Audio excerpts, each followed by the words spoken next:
자, 우리 여러분들과 다시 한번 인사하겠습니다. 오늘 정말 잘 오셨습니다. 자, 은혜 받기 원합니다. 예, 감사합니다. 이 자리에 참석한 저와 여러분들의 심령 가운데 주께서 허락하시는 평안과 기쁨이 함께 하시기를 주님의 이름으로 축복합니다. 자, 오늘 우리가 읽은 이 본문에는 주님께서 야이로라는 사람을 만나주시는 장면이 담겨져 있는데요. 자, 그런데 바로 이 야이로라는 사람은 지금껏 주님께서 만나주신 여타의 사람들에 비해서 유독 특별한 구석이 있습니다. 사실 지금껏 우리 주님을 찾아온 사람들은 하나같이 가난하고 비천한 사람들 아닙니까? 자, 그런데 이에 반해서 본문에 등장하는 야이로는 회당장이라고 알려져 있습니다. 자, 이때 이 회당이라는 것은 유대인들의 집회 장소를 말하는데요. 자, 우리가 잘 아는 것처럼 유대인들이 바벨론에 의해서 패망을 당한 이후에 이곳저곳으로 포로로 끌려가지 않았습니까? 자, 그런데 그곳에서도 스스로의 신앙을 지키기 위해서 곳곳에 바로 이 회당을 만들었다라고 합니다. 자, 그래서 그들은 바로 이곳에서 구약 성경을 배워나가기도 하고요. 안식일마다 모여서 거룩하게 예배를 드렸다고 하는데요. 자, 그러니까 회당은 어떤 면에서 성전의 기능을 일부 대체했던 것이죠. 자, 그렇다 보니 회당장은 그야말로 막강한 권한을 가지고 있었는데요.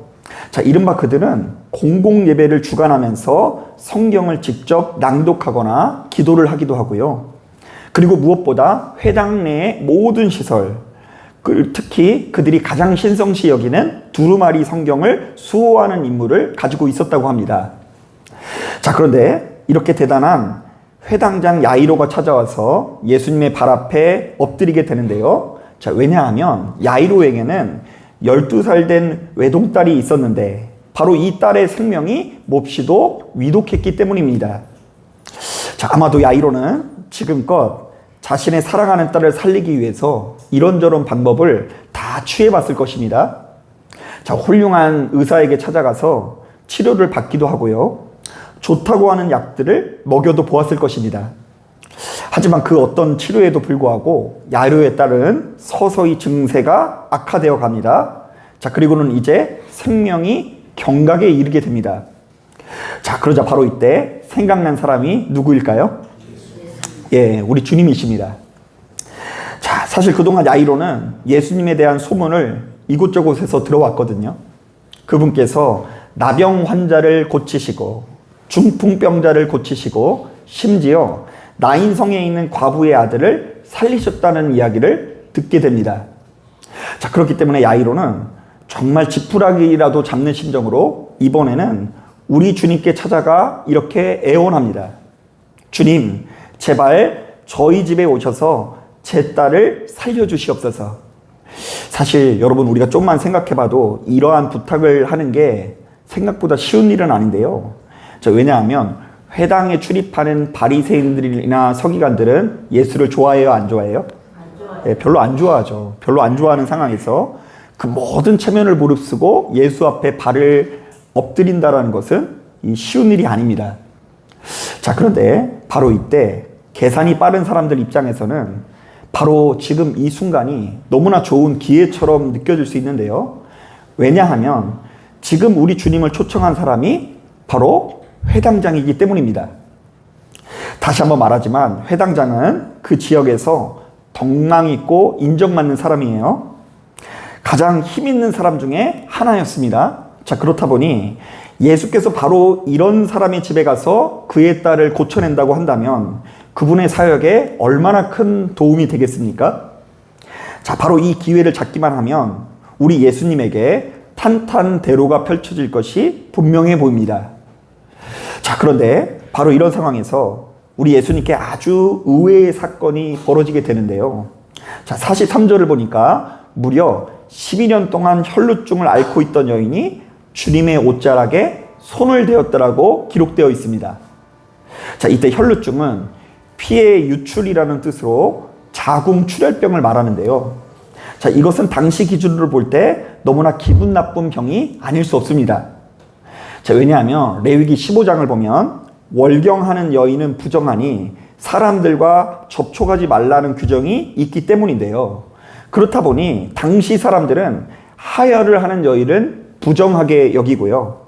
심지어 그 여인과 접촉한 사람들마저도 모두 다 부정하게 여겼다라고 합니다. 자, 그런데 바로 이런 상황 속에서 무려 몇 년 동안이나요? 12년 동안 혈루증을 앓고 있던 여인이 그 어떤 허락도 받지 않고 주님의 몸에 손을 댄 것입니다. 자, 이거 얼마나 기분 나쁜 일입니까? 자, 오늘날로 따지면 코로나19 확진자가 침을 뱉은 거하고 똑같은 거예요. 이제 가서 병을 고쳐야 되는데 지금 내가 확진자 되게 생긴 거예요. 자, 그렇다 보니 아마 함께 길을 갖고 있었던 야이로 입장에서는 그야말로 그 속이 뒤집어질 것 같은 마음이 들었을 것입니다. 자, 아니나 다를까 예수께서 이 여인을 만나느라 시간을 지체했다가 야이로의 딸은 이미 죽게 됩니다. 자, 그래서 49절을 보니까 회당장 야이로의 집에서 사람을 보내 소식을 전하기까지 합니다. 따님은 이미 죽었으니 예수 선생님께 수고를 끼쳐드리지 맙시다. 참으로 안타까운 일이죠. 주님께서 좀만 빨리 도착했으면 좋았을 텐데, 만약 혈루증 걸린 여인을 만나지 않았으면 좋았을 텐데, 괜히 부정한 여인으로 인해서 시간을 지체했다가 회당장 야이로의 딸이 죽게 된 것입니다. 자, 그렇다면 회당장 야이로를 비롯해서 주변의 많은 사람들이 이렇게 생각을 했을 것 같아요. 역시 혈루증을 앓던 저 여인은 부정하구나. 하나님께서 저 여인을 버리신 것이 분명하다. 저 여인으로 인해서 회당장의 딸이 죽었다.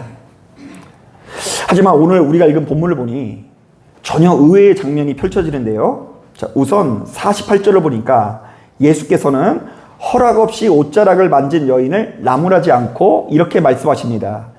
딸아, 내 믿음이 너를 구원하였으니 평안히 가라. 또한 주님께서는 세상에 있는 모든 사람들이 부정하다라고 하는 이 여인과 접촉했음에도 불구하고 야이로의 하나밖에 없는 딸을 보란 듯이 살려주시는데요. 자, 그러니까 오늘 우리가 읽은 본문은 누가 부정하다고 해서 하나님의 일에 방해받는 것이 아니라 모든 것이 하나님의 은혜로 해피엔딩을 맞이하는 것을 볼 수 있습니다. 자, 그런데 오늘 우리가 읽은 본문은 바로 이렇듯 두 가지 사건, 12년 동안 혈루증을 앓던 여인이 고침을 받고 야이로의 딸이 다시금 살아나게 된 사건을 통해서 이 시대를 살아가는 우리들을 통해서 사실은 주님께서 어떤 분이신지를 우리에게 소개하고 있습니다. 자, 한번 따라해 보겠습니다. 우리 주님께서는 어떤 분이실까? 자, 먼저 첫 번째로 주님께서는 모든 저주를 꺾으시고 율법의 본래 의도를 회복시키는 분이라고 증언합니다. 자, 이게 도대체 무슨 말일까? 여러분, 갈라디아서 3장 10절을 보면 이런 말씀이 있습니다.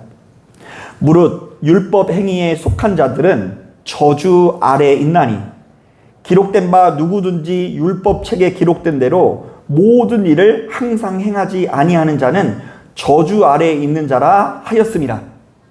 자, 사도 바울이 사람이 율법을 기준으로 삼으면 필연적으로 저주받은 삶이 될 수밖에 없다고 하는데요. 왜냐하면 율법책에 기록된 대로 모든 일을 행하지 않으면 저주 아래에 있다라는 말씀이 신명기 4장에 기록되어 있는데, 엄연히 따졌을 때 사람은 율법책에 나와 있는 내용들을 전부 다 지킬 수 있어요, 없어요? 예, 없기 때문입니다. 자, 그렇기 때문에 우리가 율법을 기준으로 사람을 보면 의인은 없나니 어느 정도 없다고요? 하나도 없다. 그러니까 이제 내가 좀 기도를 많이 한다거나 예배를 잘 드린다고 해서 괜히 옆에 사람들에게 뻐기고 다닐 필요가 하나도 없어요. 왜냐하면 율법적인 기준으로 볼 때 우리는 의인은 없나니 어느 정도 없다? 하나도 없기 때문에. 자, 그래서 우리 하나님께서는 바로 이렇게 연약한 우리들을 살리기 위해서 이 땅에 또 하나의 의로움을 허락하시는데, 바로 그것이 이 땅에 보내진 예수 그리스도입니다. 자, 그래서 사도 바울은 이 땅에 보내신 주님의 사역을 이렇게 소개합니다. 그리스도께서 우리를 위하여 저주를 받은 바 되사 율법의 저주에서 우리를 속량하셨으니 기록된 바 나무에 달린 자마다 저주 아래에 있는 자라 하였습니다. 자, 이른바 이 땅에 오신 예수 그리스도께서 율법의 저주 가운데 살아가고 있는 우리들을 속량하기 위해서, 사실은 너희가 저주 가운데 있는 것이 아니라는 것을 설명하기 위해서 십자가에 못 박혀 죽으셨다라는 것이고요. 그러므로 그리스도 예수 안에 있는 우리들은 더 이상 저주 아래 있지 않고 정죄 가운데 있지 않다라고 기록되어 있습니다. 그러니까 이제 우리들은 우리 예수님 때문에 하나님을 맨날 두려워하고 무서워하는 종의 모습이 아니라 자녀의 모습을 가지고 섬기게 된 것이죠. 자, 그러니까 하나님을 믿으면 믿을수록 하나님을 두려워서 무서워서 그냥 숨는 것이 아니라 우리 하나님을 나의 아버지라고 고백할 수 있어야 되고요. 우리는 그분의 무엇이 된다라고 고백해야 된다고요. 자녀가 된다라고 고백을 해야 된다라는 것이죠. 자, 그런데 오늘 우리가 읽은 본문에도 바로 이러한 내용이 아주 명확히 담겨 있는데요. 자, 엄연히 따졌을 때 혈루병에 걸린 여인만큼 저주받은 여인이 어디 있습니까? 이 여인은 가뜩이나 육체적인 질병을 앓고 있는 것도 서러운데 율법적인 기준으로 볼 때는 하나님 앞에 버림을 받은 자이고요. 그 누구보다 더러운 여인으로 취급받을 수 있습니다. 자, 그렇다 보니 이 여인은 그 누구에게도 머리 두지 못하고요. 마치 코로나에 걸린 사람처럼 홀로 외로이 집안에서 격리된 인생을 살아가곤 했던 것입니다. 그래서요, 심지어 주님을 목전에 두고도 쉽사리 나가지 못하고요. 그저 먼 발치에 서서 그분의 무엇만 만져보았다고요? 옷자락만 만져볼 뿐인데요. 왜냐하면 이 여인이 스스로 보기에도 자기 자신은 저주받은 자요, 하나님으로부터 버려진 존재처럼 느껴졌기 때문입니다. 하지만 우리 주님께서 말씀하십니다. 딸아, 내 믿음이 너를 구원하였으리 부담 갖지 말고 무서워하지 말고 평안히 가라. 여러분, 주님께서 지난 12년 동안 혈루병을 앓고 있는 이 여인에게 뭐라고 말씀하셨다고요? 주님께서는 이 여인에게 뭐라고 불러주셨어요? 딸이라고 말씀해 주신 거예요. 그러니까 너는 더 이상 저주받은 존재가 아니라, 부정한 존재가 아니라 사랑하는 나의 딸이라는 것이죠. 그래서 네가 비록 몰래 찾아와서 나의 옷자락을 만졌지만 그것은 나를 부정하게 만드는 행동이 아니라 너를 구원으로 인도하는 믿음이었다라고 여겨주시고요. 또한 바로 이런 차원에서 이제는 더 이상 무서워하거나 두려워하지 말고 평안하라고 말씀하시는 것입니다. 여러분, 이것은 오늘날 이 시대를 살아가는 우리들도 마찬가지입니다. 여러분, 우리가 이 세상을 살다 보면 때때로 기가 죽거나 움츠러들 때가 있죠. 남들은 다 잘나가고 대단한데 나만 요 모양 요 꼴이라는 생각이 들 수도 있습니다. 남들은 다 부유한데 나만 가난하고, 남들은 다 건강하고 나만 질병 가운데 있고, 남들은 다 가망간이 길고 유식한데 나만 이렇게 초라하고 형편하게 없게 느껴질 수도 있는 것입니다. 자, 제가 말씀을 준비하면서 생각나는 장면이 있는데요. 저의 오랜 친구들, 목사 친구들 모임이 있는데, 그 친구들 모임이 이렇게 있는데, 그 중에 대부분의 목사님들이 다 결혼을 해서 아이를 낳고 다 잘 살고 있고, 그 중에 애들이 누가 제일 클 것 같아요? 제가 제일 커가지고 저는 막 조언하는 위치고, 이제 나가지고 막 키우는 애들이 있는데, 희한하게 한 친구가 그 아이를 이렇게 낳지 못해가지고 이렇게 어딘가 모르게 이 부러운 눈으로 저희들을 이렇게 쳐다볼 때가 있습니다. 그러면 저희는 괜시리 좋아하지 못하고 이렇게 눈치를 보면서 그 친구를 배려하는 마음을 가지고 이렇게 그런 티를 내지 못하면서 그 친구를 바라보는데, 그 친구가 항상 괜찮다고 이렇게 이야기하다가 한 번은 진짜 이렇게 눈물을 흘리면서 그런 이야기를 하더라고요. 왜 하나님께서 하필이면 나한테만 이렇게 귀한 선물을 안 주시는지 모르겠다고 하면서 슬퍼하는 모습을 보이더라고요. 자, 그러나 주님께서는 바로 그런 마음을 가지고 움츠러 있는 사람들에게 언제나 동일한 마음으로 위로해 주실 줄로 믿습니다. 사랑하는 아들아, 사랑하는 딸아, 이 세상은 너를 부정하다라고 말하고 못났다라고 말하고 성과가 없어서 뒤처진다고 말하고 별 볼 일 없다고 말하지만 나의 시선으로 볼 때는 너는 너무나 아름답고 사랑스러운 나의 아들이요 딸이다. 그런 너의 믿음이 너를 구원했으니 평안하라. 자, 사랑하는 여러분, 사람은 나를 향해서 손가락질을 하고 어떤 면에서요, 부모도 자녀를 못 기다려줄 수 있어요. 성과를 내는 자녀는 이뻐도 성과를 내지 않고 나의 자랑이 되지 않는 자녀는 별로 이뻐 보이지 않을 수 있어요. 사람은 그래요. 사람이 가지고 있는 사랑은 한계가 있어서 늘상 움츠러들고 그 가운데 상처받을 수 있지만 하나님께서는 변함없이 여러분들을 아끼고 사랑하사 부정이 아니라 딸로 여기신다는 것을 믿으시는 저와 여러분들이 되기를 주님의 이름으로 축복합니다. 그런가 하면 비슷한 말씀이지만 주님께서는 이 땅에 있는 모든 사람들을 차별하지 않으시는 분이라고 증언합니다. 사실 이 땅을 사랑하는 우리들은 눈앞에 보이는 한두 가지 조건으로 인해 누군가를 차별하게 되는 경우가 참으로 많이 있는데요. 자, 야고보서 2장에도 이런 말씀이 있습니다. 만일 너희 회당에 금 가락지를 끼고 아름다운 옷을 입은 사람이 들어오고 또 남루한 옷을 입은 가난한 사람이 들어올 때에 너희가 아름다운 옷을 입은 자를 눈여겨보고 말하되 여기 좋은 자리에 앉으소서 하고 또 가난한 자에게 말하되 너는 거기 서 있든지 내 발등상 아래에 앉으라. 여러분, 이게 무슨 말인지 알겠어요? 이게 무슨 말인지 알아듣시는 분들은 굉장히 서운하게 느껴질 수 있어요. 자, 회당에 두 부류의 사람이 들어왔대요. 한 사람은 뭘 끼었다고요? 금 가락지를 끼고 들어오고 아름다운 명품 옷을 입고 들어오고요. 또 한 사람은 남루하고 가난한 차림으로 들어왔나 봐요. 자, 그런데 교인들이 바로 이 두 종류의 사람을 전혀 다르게 대우하는 거예요.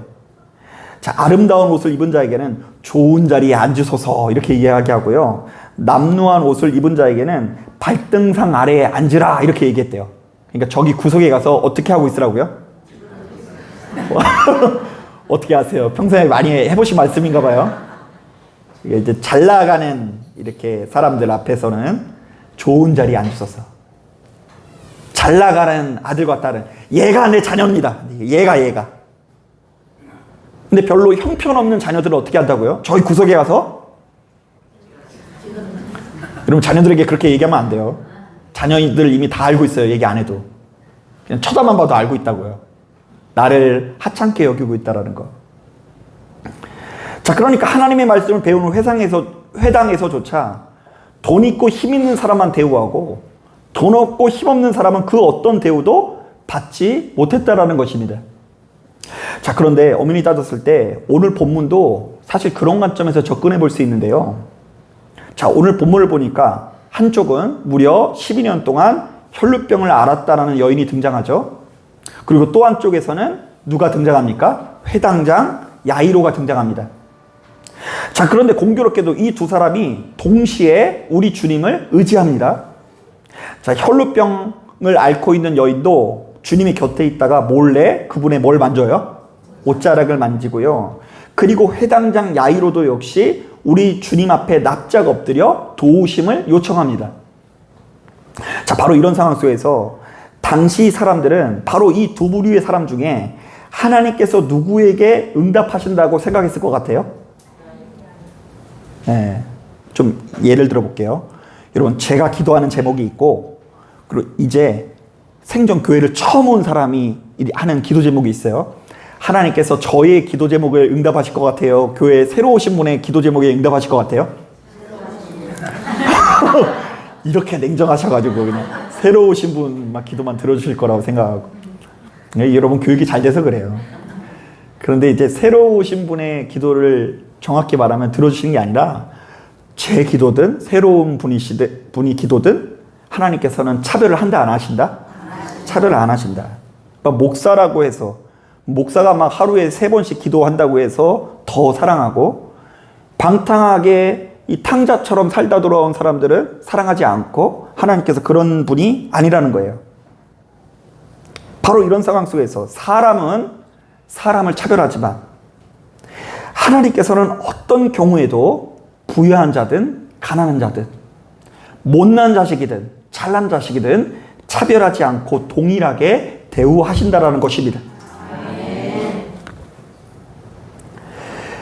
그리고 여러분 이 기도의 제목을 보면 우리 주님의 응답의 내용마저도 너무나 비슷해요.